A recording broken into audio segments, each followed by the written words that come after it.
Foi um dia especialíssimo, né, Sara? O Lula hoje estava num bom humor, o Luiz Inácio Lula da Silva, mas eu entendo o Lula, porque eu sou corintiano. Eu e meu filho ontem assistimos o jogo juntos e vimos um jogaço com um golaço do Roger Guedes. E hoje o Lula foi parado pelos jornalistas num dos eventos que ele estava e falou: pessoal, o Manchester City deve estar preocupado com o Corinthians depois do jogo de ontem. Então eu não sei se o Lula está mais contente com o jogo de ontem do Corinthians, 2-0, eliminação do Galo, um golaço do Roger Guedes, e o Corinthians renasce, porque estava muito tempo jogando mal e agora conseguiu a classificação na Copa do Brasil, ou se o Lula está mais contente, evidentemente, porque não se cumpriu a previsão catastrófica da imprensa brasileira. A catástrofe não aconteceu. Ao contrário, as edições de hoje dos jornais, Sara, da Folha, do Estadão, foram todas preparadas em função de uma derrota do Lula. Eu até separei aqui, eu queria compartilhar com vocês a primeira página da Folha. Olha como o jornal fica um negócio velho, né? Mas não é, o problema não é só ficar velho, é a linha editorial. Olha aqui, ó, terceira manchete aqui. Lira expõe atrito e Lula tenta conter crise por MP da Esplanada. Como eles não sabiam, eles estavam apostando que o Lula ia perder, viu, Sara? E meteram essa manchete aqui antes da votação acontecer. Mostra que a linha editorial era apostar na derrota, no caos, tentar transformar esse embate Lula-Lira num embate Dilma-Cunha.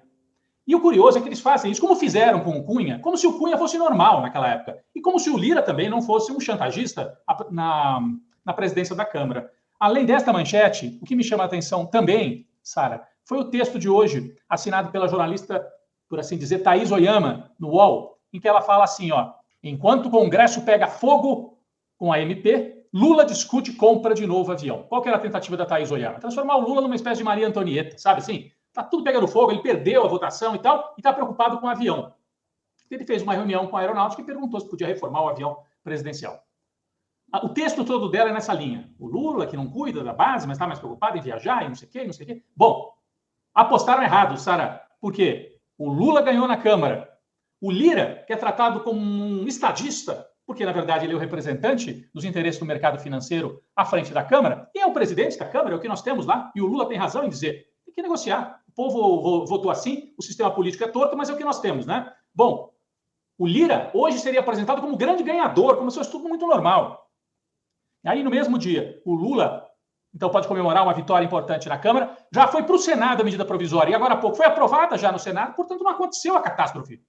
Além de não acontecer a catástrofe, o Lira, o estadista Lira, que estava tentando repetir o Cunha para cima do Lula, hoje enfrentou a Polícia Federal nos seus calcanhares. A Polícia Federal desmontou um esquema, aparentemente, de fraude no fornecimento de kits de robótica, envolvendo um braço direito do Lira. As fotos do dinheiro são impressionantes. Gozado que não estão, assim, em grande destaque nos sites, viu, Sara?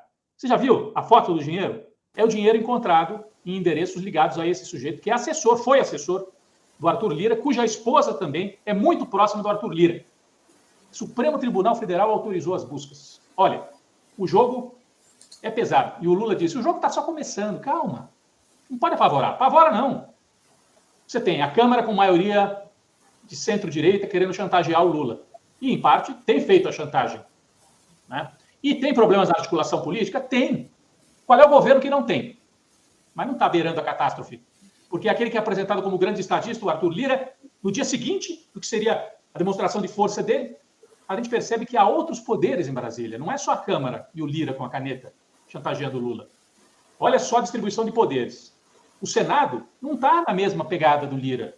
Inclusive, dependendo do que o Lira aprontar, essa MP, por exemplo, essa MP não, esse projeto do marco, né, temporal que atinge as terras indígenas, no Senado, talvez seja freado.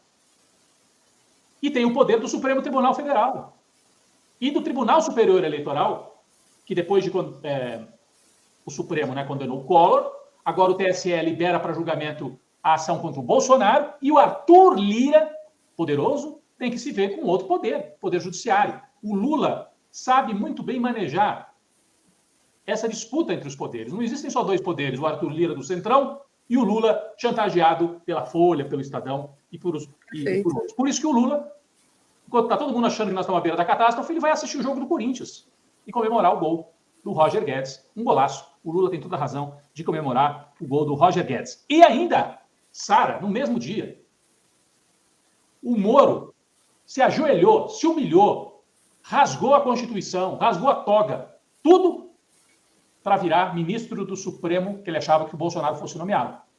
Primeiro foi para o Ministério da Justiça e estava esperando a vaguinha no Supremo, não veio. E para quem é que veio a vaga no Supremo, a indicação? O Zanin, o advogado que o Moro tentou humilhar durante as audiências lá em Curitiba. Então, vamos devagar com o Andor. Ontem eu estava no Congresso e rolou o papo de que o Lira foi ao Palácio. O Lira foi para o Palácio. E aí ficamos todos os repórteres na portaria da chapelaria, esperando o Lira chegar, e ele deu aquela entrevista que eu mandei para vocês. Há quem diga que ele desmentiu a ida ao Palácio. Eu não me lembro disso. Mas o fato é que o Lula não quis receber o Lira ontem. Falou pelo telefone de manhã, e a raiva do Lira foi porque o Lula liberou as verbas, o governo liberou as verbas das emendas dos parlamentares, aquele 1 bilhão e 700 milhões, sem passar pelo Lira, direto para os parlamentares. Isso tira o poder, ele está vendo que ele está perdendo o poder nesse governo. É muito dinheiro, viu? Esse é o primeiro, esse veio de manhã já. Isso foi apreendido em Brasília ou em Alagoas? Esse aqui eu acho que em Brasília, não sei. Não sei te dizer, mas acho que em Brasília. Os dois últimos em Alagoas.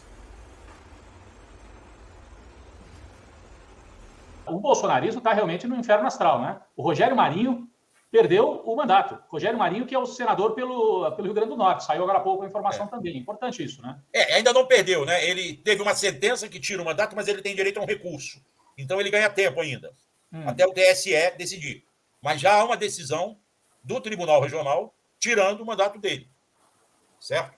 Ele já está com a corda no pescoço. Na cabeça do Lula, esse tempo todo, o nome sempre foi o do Zanin. Eu acho que a gente perguntava para ele nas entrevistas, ele dizia, não sei, não resolvi ainda, não sei. Ele demorou para divulgar, para oficializar, mas eu tenho para mim que ele sempre pensou no Zanin. E pensou por quê? Não pensou porque era advogado dele, não. Pensou porque ele conviveu de perto com o Zanin e ele viu como o Zanin é um jurista competente e sério, não é?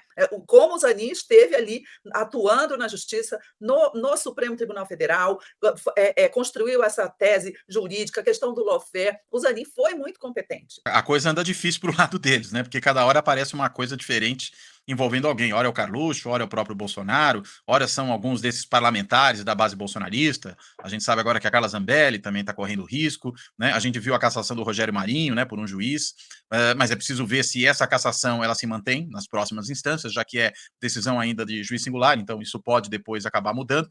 Mas realmente o cenário não está muito favorável para eles. E, claro, isso não tem uma outra explicação que não seja o que foi plantado pelo bolsonarismo nesses últimos anos todos. Não sei se você joga xadrez, Cláudio, eu não jogo, sei nem o nome das peças, mas assim, o que a gente entende pela matemática do xadrez, né, é que era mais ou menos o que o Arthur Lira achava que estava fazendo, né? Ele estava tentando cercar ali o Lula de alguma forma e aparentemente o enxadrista era o Lula, não ele.